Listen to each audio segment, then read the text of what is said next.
Hi, this is गोलम। आज lecture series 13 है।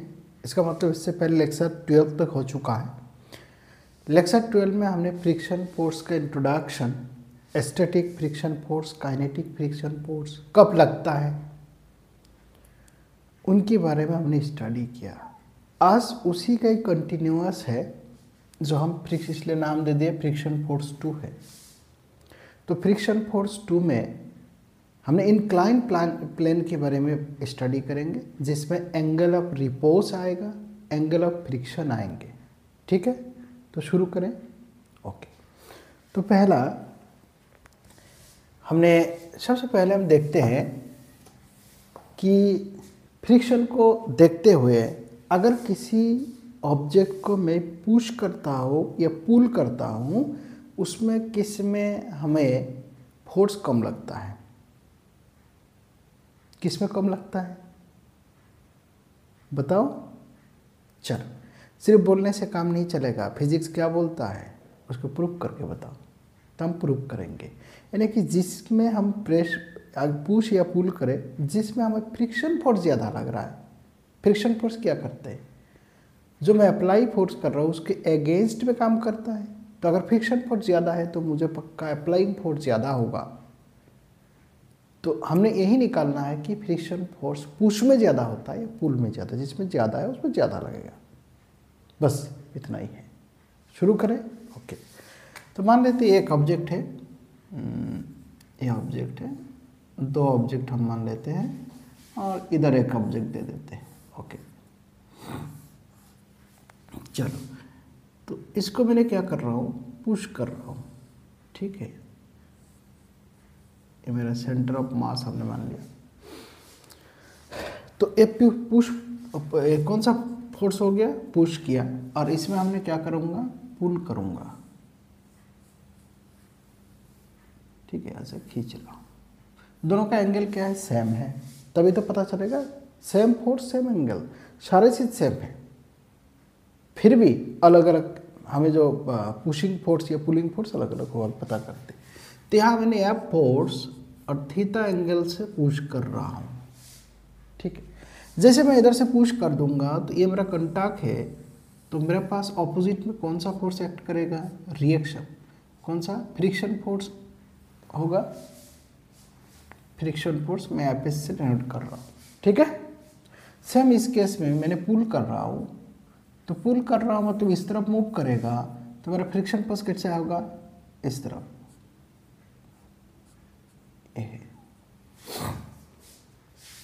हो गया क्लियर। ओके, बहुत बढ़िया। अभी देखो, सिंस ये एंगल में है, जब भी हम एंगल में देखते हैं तो उस फोर्स को हम क्या है, दो कंपोनेंट में डिवाइड करते हैं। तो एक किस तरफ आ जाएगा, इसकी ये वाला है, तो इनको मैं आगे बढ़ा देता हूँ ये फोर्स से, कंफ्यूज नहीं होने के लिए। ये थीटा एंगल है तो ये भी थीटा एंगल है, तो इसके एक कंपोनेंट इस डायरेक्शन में होगा। ठीक है, अच्छा, इसको मैं पीछे बना देता हूँ, जैसे कंफ्यूज नहीं होगा। इस डायरेक्शन में मतलब मैं पीछे बना देता हूँ, इस तरफ है ये फ्रिक्शन फोर्स है। ओके, तो ये फोर्स एफ है, ये थीटा है, तो जिस एंगल में थीटा होता है वो क्या, कौन सा फोर्स बनेगा, एफ कॉस ऑफ थीटा। इसकी 90 डिग्री एंगल यानी कि इस तरफ हो जाएगा F sine of theta. Same इस केस में ये एफ है, एंगल थीटा है, तो इस डायरेक्शन में क्या बनेगा, एफ कॉस ऑफ थीटा, और इसकी 90 डिग्री एंगल में यहाँ बनेगा एफ साइन ऑफ थीटा। ये हमने कौन सा फोर्स को दिखाया, कौन सा, अप्लाइड फोर्स और फ्रिक्शन फोर्स। तो इस केस में ये अभी क्या है, इसको हम कंसिडर नहीं करेंगे। क्यों, ये तो ऑलरेडी डिवाइड कर दिया, तो फोर्स है ही नहीं। ओके, ये अप्लाइड फोर्स है, तो इसका ऑपोजिट में हमारे पास फ्रिक्शन फोर्स मिलेगा। सेम ये अप्लाइड फोर्स है, अप्लाइड फोर्स किस तरफ, इस तरफ पुश किया था, मतलब ये वाला अप्लाइड फोर्स था, ये अप्लाइड फोर्स, इसको एक कंपोनेंट है। इसके ऑपोजिट में हमारे पास क्या मिला, फ्रिक्शन फोर्स है। इसके दो कंपोनेंट में जैसे हमने डिवाइड कर दिया, एफ कॉस थीटा इस तरफ है और एफ साइन थीटा इस तरफ है, सेम उस तरफ है। इसके अलावा इसके पास और कोई कंटैक्ट फोर्स है, कंटैक्ट फोर्स। कौन सा फोर्स है, नॉर्मल रिएक्शन, हमने हर बार देखते हैं। और नीचे की तरफ इसमें कौन सा फोर्स लगा mg, और ऊपर की तरफ कौन सा फोर्स लगता है नॉर्मल रिएक्शन। इसमें भी क्या है, नीचे की तरफ लगेगा mg, ऊपर की तरफ लगेगा नॉर्मल रिएक्शन। दोनों केस पता लग गया। तो केस नंबर 1 में हमने पुश किया, इसमें पुल किया, यानी कि ये फोर्स कौन सा है, पुश फोर्स है, और ये कौन सा है, पुलिंग फोर्स है, खींचा। ठीक है, इतना क्लियर हो गया। ओके, अभी दोनों से कैसे आइडेंटिफाई हुआ कि पुश करने में ज़्यादा ताकत लगता है या पुलिंग में ज़्यादा फोर्स लगता है, कैसे पता चलेगा? पता चलेगा जिसमें हमारे पास लिमिटिंग फ्रिक्शन फोर्स ज़्यादा है। तो हमने क्या निकालना है, लिमिटिंग फ्रिक्शन फोर्स। तो लिमिटिंग फ्रिक्शन फोर्स से पहले हमने नॉर्मल रिएक्शन निकाल के देखेंगे, क्योंकि लिमिटिंग फ्रिक्शन फोर्स में नॉर्मल का इस्तेमाल होता है। इसमें नॉर्मल रिएक्शन ऊपर n है, नीचे mg plus F sine theta, यानी कि इसमें हम लिख सकते हैं n equal mg plus F sine theta. अगर इसका लिमिटिंग फोर्स मैंने निकालना चाहता हूँ एफ एल कौन सा है, अपोजिट डायरेक्शन में, ए इक्वल म्यू इंटू एन। तो इस केस में म्यू एन का वैल्यू क्या है, mg plus F sine theta. Clear हो गया। हम सेकंड केस के लिए देखते हैं। सेकंड केस के लिए भी एफ एल इक्वल, यानी कि हमने लिमिटिंग फोर्स मान लेते हैं, ए इक्वल म्यू इंटू एन होगा। और इस केस में एन कितना है, एन इक्वल, अब यहाँ देखो एन इस तरफ है, इसका कंपोनेंट ऊपर की तरफ, तो दोनों सेंस इक्विवेलेंट है, ना ऊपर जा रहा है ना नीचे जा रहा है। तो N plus F sine theta equal M G के बराबर है। तो N plus F sine theta equal M G, तो हमारा से एन आ रहा है M G minus F sine theta. तो यहाँ हम पुट कर देंगे तो हमारे पास वैल्यू आ जाएगा F L equal mu into M G minus F sine theta.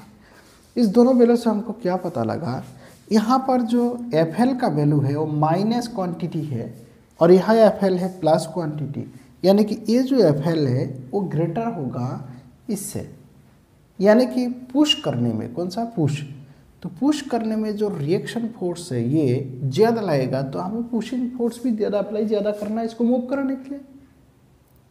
तो इसे ये पता लग रहा है कि force required to push is greater than force required to pull, यानी किसी चीज़ को खींचने में कम ताकत लगता है जिसे पुश करने में, क्योंकि पुश करने से इसकी एक कंपोनेंट नॉर्मल को बैलेंस करने में जा रहा है, इसका वेट को क्या बढ़ा रहा है, नीचे की तरफ पुश हो रहा है ना, और जब पुल कर रहा है तो थोड़ा हल्का हो रहा है, ऊपर की तरफ हो रहा है। ठीक है, तो यही डिफरेंस है। तो हमें हमेशा push force greater than pulling force, तो हम किसको चूज करेंगे, पुल को। किसी चीज़ को अगर हमको ले जाना है तो पुलिंग को हम चूज करेंगे। क्लियर हो गया। अभी हम देखेंगे angle of friction. Angle of friction किसको बोलते हैं, हमने ऑलरेडी देखा फ्रिक्शन फोर्स। अगर मेरा ये ऑब्जेक्ट है, इस ऑब्जेक्ट के ऊपर नॉर्मल रिएक्शन कैसे होता है, ऊपर की तरफ है। अगर मैं इस तरफ अप्लाइड फोर्स अप्लाई किया, अप्लाइड फोर्स, तो मेरे पास इसकी अगेंस्ट में, ऑपोजिट में कौन सा फोर्स अप्लाई होगा, फ्रिक्शन फोर्स। पक्का, ओके। अगर मैंने नॉर्मल रिएक्शन और फ्रिक्शन फोर्स को लिमिटिंग फ्रिक्शन फोर्स मानो, दोबारा बोल रहा हूँ, फ्रिक्शन फोर्स नॉर्मल भी हो सकते हैं क्योंकि फ्रिक्शन, स्टैटिक फ्रिक्शन 0 से लेकर लिमिट तक जाता है।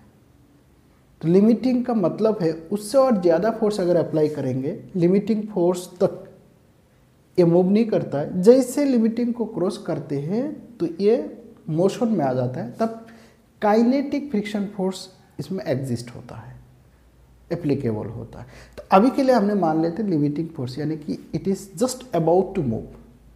ऐसा कंडीशन में मेरे पास दो फोर्स हो गया, एफ एल एन। अगर दो वेक्टर है, इसका रिजल्टेंट वेक्टर होगा, तो रिजल्टेंट वेक्टर कैसे निकालता है, इस दोनों साइड पे टेल टू टेल है, इस दोनों साइड से हमने क्या बनाना है, पैरेललोग्राम बनाना है। ठीक है, पैरेललोग्राम का जो डायगोनल है वो हमारा क्या बन जाएगा,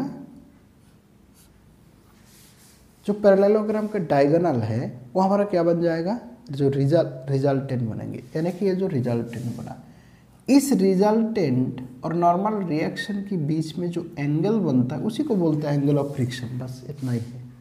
तो एंगल ऑफ फ्रिक्शन कब है, कंडीशन नंबर 1 AFL होना चाहिए, कंडीशन नंबर 2 इस दोनों के बीच में जो रिजल्टेंट फोर्स है उस रिजल्टेंट का नॉर्मल के साथ जो एंगल है। अगर मैं इसको पैरेलल शिफ्टिंग करके ले जाऊँ तो यहाँ पर मेरा क्या बनेगा, ABFL बनेगा। एक ट्रेंगल है, इस ट्रेंगल से अगर मैं टेन थीटा कहता हूँ तो टेन थीटा मतलब परपेंडिकुलर बाय बेस, इसके लिए परपेंडिकुलर FL, बेस कितना n है, तो हमें यहाँ से एक रिलेशन मिलता है टेन थीटा। इस केस में थीटा क्या है, angle of friction equal FL divided by n। FL का मतलब क्या है, म्यू इंटू n, हमने ऑलरेडी अभी तक यही पढ़ रहे हैं, तो इसका मतलब म्यू है। तो हमें अगर एंगल ऑफ फ्रिक्शन दिया रहता है तो उस सरफेस का क्या निकाल सकते हैं हमने, स्टैटिक फ्रिक्शन। ये म्यू कौन सा है, FL के बदला में बैठा है ना, तो FL के बदला में जब करते हैं तो एक्चुअल में FL के बदला में तो ये जो म्यू है स्टैटिक म्यू है इंटू n होता है, ठीक है। तो static coefficient of static friction का हमें कोएफिशिएंट निकाल सकते हैं, या तो ये दिया रहेगा तो हम एंगल ऑफ फ्रिक्शन निकाल सकते हैं। क्लियर हो गया। इन फार्मूला को याद करके रखना और पॉज करके नोट डाउन करो। अभी हम देखेंगे incline plane and angle of repose. क्या है, इंक्लाइन प्लेन है, इसको इंक्लाइन प्लेन बोलते हैं। एंगल ऑफ रिपोज, इस दोनों में क्या रिलेशन क्या है और फ्रिक्शन फोर्स से क्या नाता है, ये हम चेक करेंगे। सबसे पहले हमने इस इंक्लाइन प्लेन में अगर कोई मास रखता है तो उस मास के ऊपर क्या क्या फोर्स लगता है हमने ऑलरेडी देखा। इसके ऊपर कैसा है, mg वर्टिकली डाउनवर्ड, इसका दो कंपोनेंट होता है mg cos थीटा, क्योंकि ये एंगल थीटा है, ऑलरेडी हमने कोई बार किया हुआ है। तो mg cos थीटा और इस तरफ mg sin थीटा है। इतना क्लियर हो गया। इसका नॉर्मल रिएक्शन किस तरफ होगा, इस सरफेस की वर्टिकली अपवर्ड है, सरफेस की 90 डिग्री एंगल में। तो ये n और mg cos थीटा ये दोनों क्या होगा, इक्वल होंगे, क्योंकि वर्टिकली अप डाउन नहीं हो रहा है, स्लाइडिंग हो सकता है, इस तरफ जा सकता है, लेकिन ऊपर या नीचे तो नहीं जा रहा है। दैट मीन्स ऊपर नीचे के लिए इक्विलिब्रियम है, बैलेंस्ड है, तो जितना नॉर्मल रिएक्शन है उतना mg cos थीटा। इतना हमें पता लगा। हम मान लेते हैं इस सरफेस में जो सरफेस का क्या है कोएफिशिएंट है वो म्यू है। अच्छा, कोई बार ऐसा लिखा रहता है म्यू के और म्यू एस अलग अलग दिया नहीं रहता, तो हम कंसीडर करते दोनों सेम है। इन प्रैक्टिकल नहीं होता, इन प्रैक्टिकल में mu S static coefficient of static friction is always greater than the coefficient of kinetic friction, और फ्रिक्शन फोर्स में डिफरेंस आता है। ये क्लियर हो गया, ओके, इतना तो क्लियर हो गया। इसमें हमने फ्रिक्शन और रिपोज और कुछ बात नहीं किया, सिर्फ इंक्लाइन प्लेन की बात किया, ओके। अभी यहाँ पर अप्लाइड फोर्स, इसमें अप्लाइड फोर्स कौन सा ऐसा फोर्स है जो इसको यहाँ पर स्लाइडिंग कराएंगे इस सिस्टम में, mg sin थीटा। तो mg sin थीटा क्या अप्लाइड फोर्स, यानी कि ये इसको नीचे गिराने की टेंडेंसी रखता है इसमें। तो जो फोर्स यानी कि रिलेटिव मोशन जो करा रहा है उसके अगेंस्ट पे क्या लगता है, जिस तरफ मोशन हो रहा है उसके अगेंस्ट पे फ्रिक्शन फोर्स। तो इस केस में हमारे पास फ्रिक्शन फोर्स क्या लगेगा, ये वाला फ्रिक्शन फोर्स इस तरफ लाएंगे, ठीक है। जैसे अप्लाइड फोर्स फ्रिक्शन फोर्स से ज़्यादा है तो स्लाइडिंग करेंगे। कब तक रोका रहेगा, जब तक यहाँ का जो लिमिटिंग फोर्स और ये दोनों इक्वल है तब तक ये रोका रहेंगे। तो एक कब होगा, किसके ऊपर डिपेंड करेंगे, हम देख लेते हैं। यहाँ पर अप्लाइड फोर्स कितना है, force of applied equal mg sin theta, और फोर्स ऑफ FL का वैल्यू हम क्या जानते हैं, म्यू इंटू एन। इस केस में म्यू इंटू एन का वैल्यू क्या है, mg cos थीटा। यानी कि यहाँ पर जो एंगल है एंगल के ऊपर डिपेंड कर रहा है। फोर्स ऑफ अप्लाइड और फोर्स ऑफ लिमिटिंग फ्रिक्शन से फोर्स ऑफ अप्लाइड तभी ज़्यादा होगा जब एंगल यानी कि साइन थीटा का वैल्यू ज़्यादा होगा। तो थीटा का वैल्यू अगर मैं 0 कंसिडर करता हूँ तो साइन 0 इक्वल कितना है 0, लेकिन कॉस 0 इक्वल 1। तो 0 की कंडीशन में साइन थीटा का वैल्यू सबसे कम है और कॉस थीटा का वैल्यू सबसे मैक्सिमम है। जैसे मैं थीटा बढ़ाते जाता हूँ तो साइन थीटा का वैल्यू बढ़ता है, यानी कि अप्लाइड फोर्स बढ़ेगा और ये वाला वैल्यू काटेंगे। तो इसका ये मतलब हो रहा है ये जो है ये वाला ये फोर्स तभी बढ़ेगा जब मैं एंगल बढ़ाऊंगा और ये फोर्स डिक्रीज हो जाएंगे। कौन सा वाला ये वाला, ठीक है। लिमिटिंग फोर्स जो है क्योंकि ये वाला वैल्यू ये वाला क्वांटिटी क्या है तो डाउन हो जाएंगे कॉस थीटा का वैल्यू। तो ऐसा एक टाइम आएगा जिस टाइम में ये दोनों इक्वल हो जाएंगे। जिस एंगल में, दोबारा बोल रहा हूँ, जिस एंगल में हमारा एफ एल और अप्लाइड फोर्स यानी कि ए और ए, दैट मीन्स ए और ए इक्वल हो जाएंगे, जिस एंगल में, उसी एंगल को बोलते हैं एंगल ऑफ रिपोर्स। यानी कि एंगल ऑफ रिपोर्स में कंडीशन क्या है, अगर मेरे पास एंगल ऑफ रिपोर्स आ गया, यहाँ मैं बना लेता हूँ, ये थीटा आर अटेंड हो गया, तो ऐसा कंडीशन में मेरे पास जो ऑब्जेक्ट है इसका जो फोर्स ऑफ अप्लाइड है वो इक्वल हो जाएगा कैसा, फोर्स ऑफ लिमिटिंग। यानी कि एंगल ऑफ रिपोर्ट्स की केस में फोर्स ऑफ अप्लाइड फोर्स क्या है, एम जी साइन थीटा,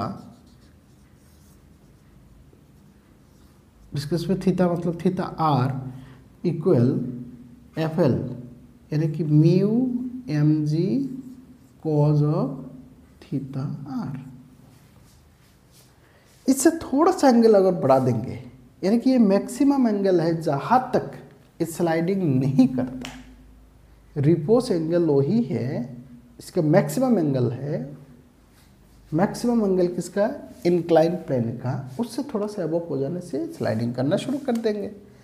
तो इस कंडीशन में mg को mg ने मारा तो cos थीटा इधर आ जाएगा, तो sine theta divided by cos theta हो जाएगा टेन थीटा, थीटा r है इक्वल म्यू। अच्छा, इससे पहले भी हमने टेन थीटा इक्वल म्यू मिला था, वो एंगल ऑफ फ्रिक्शन था। एंगल ऑफ फ्रिक्शन इंक्लाइन से बात नहीं कर रहा था, वो क्या था, रिजल्टेंट। कौन सा, एफ एल और नॉर्मल रिएक्शन का, रिजल्टेंट और नॉर्मल रिएक्शन के बीच का एंगल, और इंक्लाइन प्लेन की बात कर रहा कि ऐसा जैसे थीटा अटेंड हो जाएगा तो हमको ये मालूम होना चाहिए उससे थोड़ा सा ऊपर उठ के ये काइनेटिक मोशन में कन्वर्ट हो जाएंगे। ठीक है, ये सिस्टम तब क्या हो जाएगा, काइनेटिक, और इसके ऊपर काइनेटिक फ्रिक्शन लगेगा। तो ये निकालने से हमको क्या फ़ायदा हुआ, क्या फ़ायदा, एक तो रिलेशन मिल गया, दूसरे हमें जब ये एंगल पता लग जाएगा तो हमें ये पता चल जाएगा कि उससे कम में रखना है अगर स्लाइडिंग नहीं कराना है, अगर स्लाइडिंग कराना है तो उससे ज़्यादा में रखना है। या हम एंगल को कंपेयर कर सकते हैं, अगर किसी का दिया हुआ है कि 45 डिग्री है और मैंने 60 डिग्री में रखा हो तो पक्का ये क्या है, मोशन में है। तब उस केस में हमने यहाँ पर जो फ्रिक्शन फोर्स लगाएंगे कौन सा वाला, काइनेटिक फ्रिक्शन फोर्स लगाएंगे। तो इन प्रकार हमने एक 2-3 न्यूमेरिकल करेंगे तो हमें आसानी से समझ में आ जाएगा। पॉज करके नोट डाउन करो, ये कोई नया चीज़ नहीं है, पुराना चीज़ें हैं। इसमें सिर्फ हमने डिफाइन करने के लिए, डेफिनेशन निकालने के लिए हमने क्या किया था कि एंगल ऑफ रिपोर्ट्स को रिप्रेजेंट करने के लिए हमने ये पूरा डायग्राम, ये हमेशा माइंड में रखना चाहिए, हमेशा, ठीक है, हमेशा। अब इसके लिए हमने कैसे आया किया या ये नहीं बताएंगे, तुरंत देखते ही एम जी cos theta, M G sine theta, बस। ये कौन सा फोर्स है, रिएक्शन फोर्स है, नॉर्मल रिएक्शन है, इतना 4 फोर्स हमारे पास है, 1 2 3 4। क्लियर हो गया। तो क्वेश्चन नंबर 1 शुरू करते हैं। क्वेश्चन नंबर 1, क्या क्वेश्चन नंबर 1 है, बहुत आसान है कि गिवन हमारे पास दिया हुआ है जो एंगल ऑफ रिपोर्ट्स 45 डिग्री, तो नीचे दिया 2 कंडीशन है, दो है, एक नंबर है 30 डिग्री एंगल और 60 डिग्री एंगल में हमें निकालना है इसके अंदर जो फ्रिक्शन फोर्स, इसके अंदर फ्रिक्शन फोर्स, इसका एक्सेलेरेशन, इसका एक्सेलेरेशन। एक्सेलेरेशन तभी होगा जब मोशन में आएगा, और इसका म्यू कितना है, इसमें म्यू कितना है, यानी कि कॉन्टैक्ट फोर्स कितना है, म्यू कितना है। और ये भी बताया गया जो म्यू है, सिंस हमें काइनेटिक और स्टैटिक में दिया नहीं है तो दोनों को हमने एक ही इक्वल कंसिडर करेंगे। क्लियर हो गया। तो एंगल ऑफ रिपोर्ट से हमें क्या मिला था, याद होगा कि tan theta R tan theta R equal mu है। तो हमारे पास थीटा आर दिया हुआ है, उस इक्वेशन से आप म्यू निकाल सकते हैं। तो 1045 डिग्री मतलब कितना है 1 है, इसका मतलब हमारे पास म्यू कितना आया 1 है। म्यू मतलब 10 थीटा आर और 1045 डिग्री इक्वल 1, तो हमें म्यू निकाल के है। बहुत बढ़िया। अभी इसमें भी हमने क्या करना है, रिजॉल्व करना है इसी तरह, इसलिए मैंने दाहिनी तरफ रखा हूँ। तो इस तरफ इसका वैल्यू कितना आएगा, इस तरफ इस डायरेक्शन में एम जी कॉस थीटा, एम जी मतलब 2 इंटू 20, जी मतलब 10 है, एम जी cos theta, cos 30 degree, cos 30 degree मतलब 3/2 है। ठीक है, और क्लियर हो गया, ओके। और इस तरफ कौन सा है, इस डायरेक्शन में कितना वैल्यू है हमारे पास, एम जी साइन थीटा। तो एम जी मतलब 20, साइन थीटा मतलब sine 30 degree half, that is 10 हो जाएंगे, है ना। ओके, इस तरफ 10 है और इस तरफ अगर मैं काट देता हूँ तो ये भी 10, यानी कि 10√3।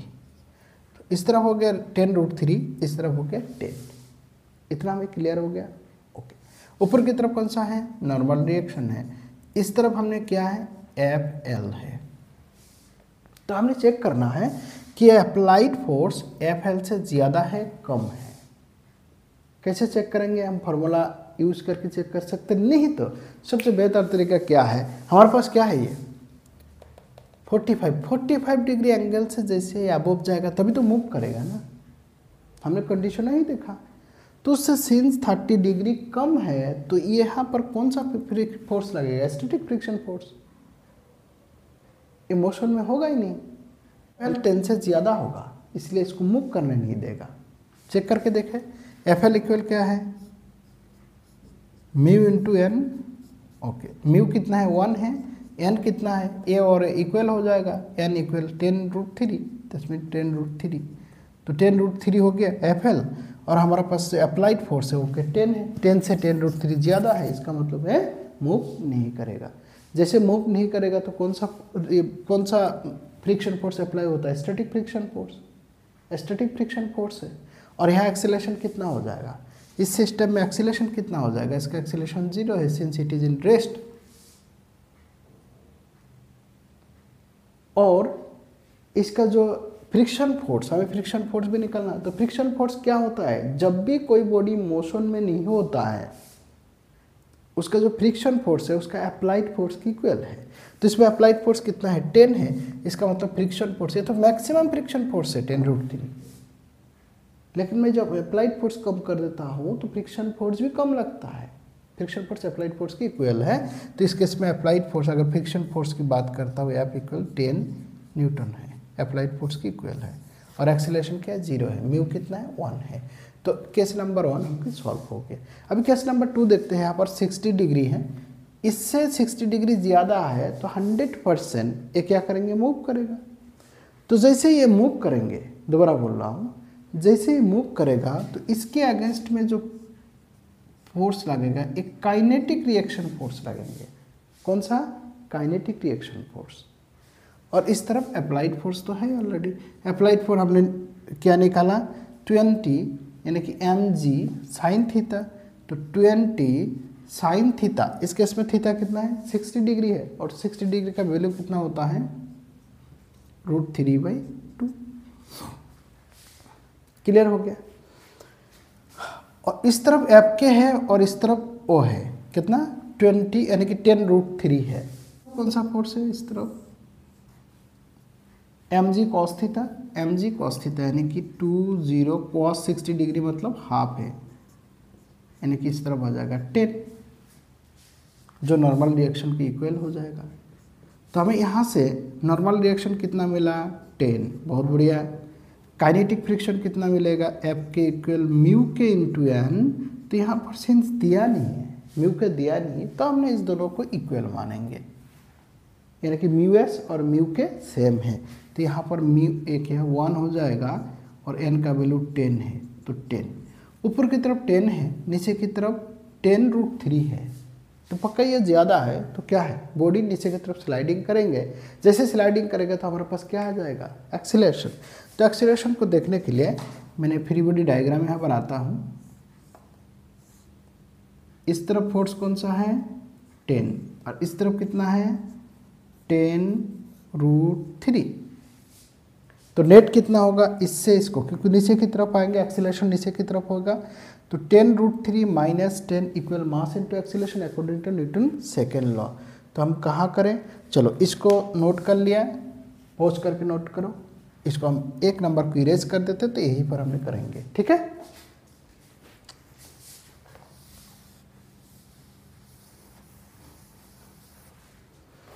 इस फ्री बॉडी डायग्राम कितना का है 2 kg, ओके।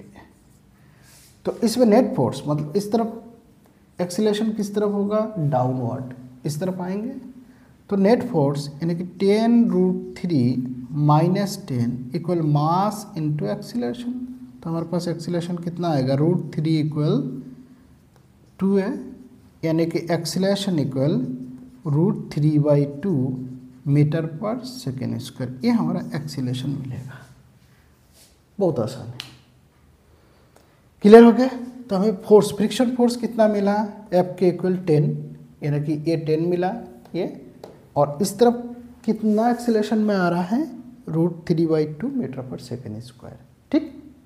तो एक और हम लास्ट करेंगे जिससे हमें ये क्वेश्चन में काफ़ी सारी चीज़ों का कंसेप्ट क्लियर हो जाएगा इंक्लाइन प्लेन का।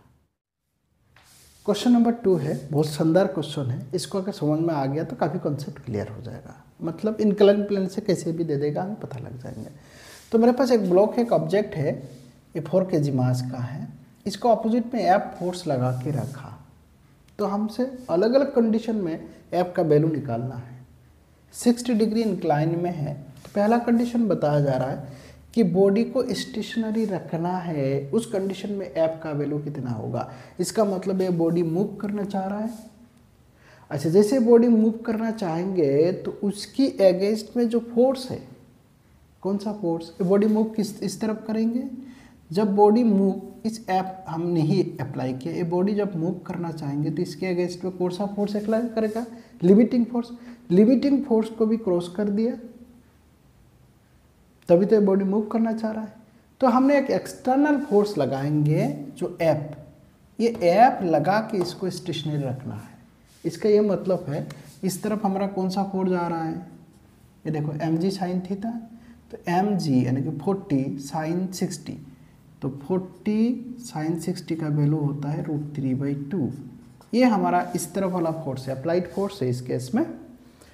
उस तरफ फोर्स कितना है, ये वाला देखते हैं जो नॉर्मल को बैलेंस करेंगे, ये कितना होगा 40 cos 60, cos 60 का मतलब होता है हाफ, यानी कि इसको मिला के हम लिख सकते हैं 20। तो इस तरफ हो गया 20, इस तरफ हो गया 20√3। ये हमेशा रहेगा हर किसी केस में, इसको याद रखना है। ये हो गया इस तरफ कौन सा है, नॉर्मल रिएक्शन है, ठीक है। तो नॉर्मल रिएक्शन हमेशा किसकी इक्वल होगा, 20 की इक्वल में, इतना याद रखो। इसमें क्या म्यू के और म्यू एस भी गिवन है, तो म्यू के का वैल्यू गिवन है यहाँ पर, जो म्यू दिया हुआ है म्यू के काइनेटिक, ये हो गया 0.3 है, और जो म्यू एस है स्टैटिक है 0.4 है। Mu S always greater than mu 3। तो हमने कब म्यू एस लगाना है, कब म्यू के लगाना है, वो हमें ध्यान देना है। इस केस में बॉडी स्टेशनरी है, इसका मतलब है इसको स्टेशनरी हमको रखना है, तो यहाँ पर जो फ्रिक्शन फोर्स होगा कौन सा, मैक्सिमम लिमिटिंग फ्रिक्शन फोर्स, वो हमको निकालना है। उसके साथ और कुछ फोर्स ऐड करके इसकी बैलेंस बनाना, इक्वल बनाना है। तो हमें मैक्सिमम लिमिटिंग फोर्स को पहले निकालेंगे एक नंबर में। तो मैंने एक नंबर का सोल्यूशन में FL maximum limiting force mu S into N है। इस केस में म्यू एस कितना है 0.4, एस कितना है, एन कितना है 20, यानी कितना आ गया 8 न्यूटन। यानी कि इस तरफ 20√3 इस तरफ 8 न्यूटन। तो और कितना फोर्स हमको ऐड करना होगा इक्वल करने के लिए, तो हम मान लेते F force F plus A, यानी कि हमें जब स्टेशनरी रखना है बॉडी को, तो FL प्लस F इक्वल 20√3, तो हमारे पास एफ निकलेगा 20√3 माइनस एफ एल का वैल्यू 8 है, यानी कि 12√3। तो हमारे पास जो एक्सटर्नल फोर्स इस बॉडी को स्टेशनरी रखने के लिए कितना फोर्स हमें अप्लाई करना है, 12√3 न्यूटन है।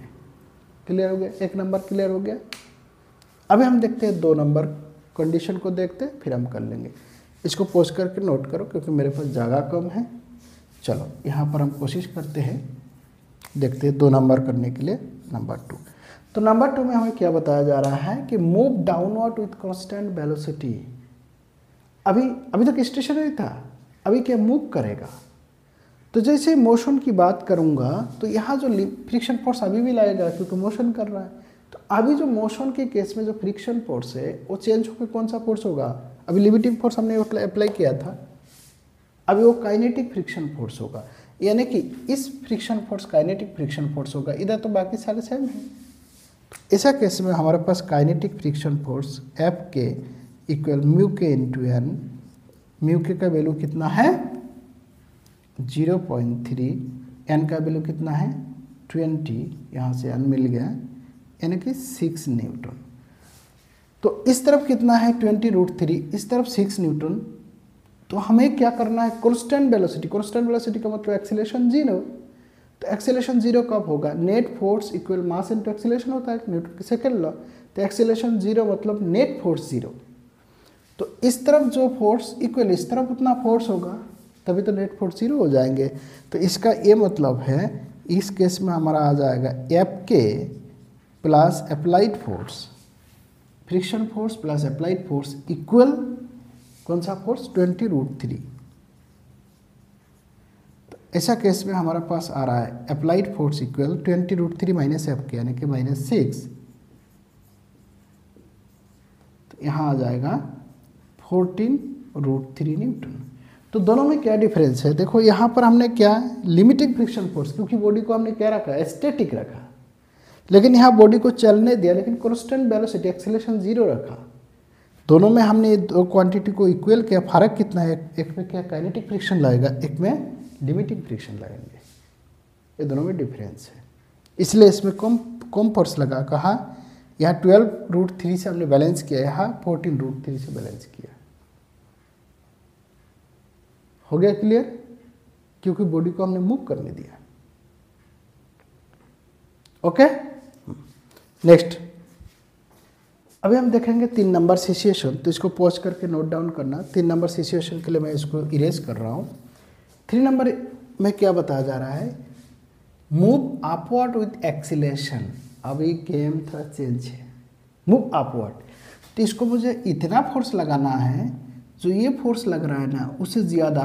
और जैसे मूव अपवर्ड की बात कर रहा हूँ तो मेरा ये जो फ्रिक्शन फोर्स लगेगा, ये फ्रिक्शन फोर्स कैसे उल्टा लग जाएंगे, क्योंकि जिस तरफ मूव करता है, दोबारा बोल रहा हूँ, जिस तरफ मूव कर रहा है उसका ऑपोजिट की तरफ फ्रिक्शन फोर्स लगता है।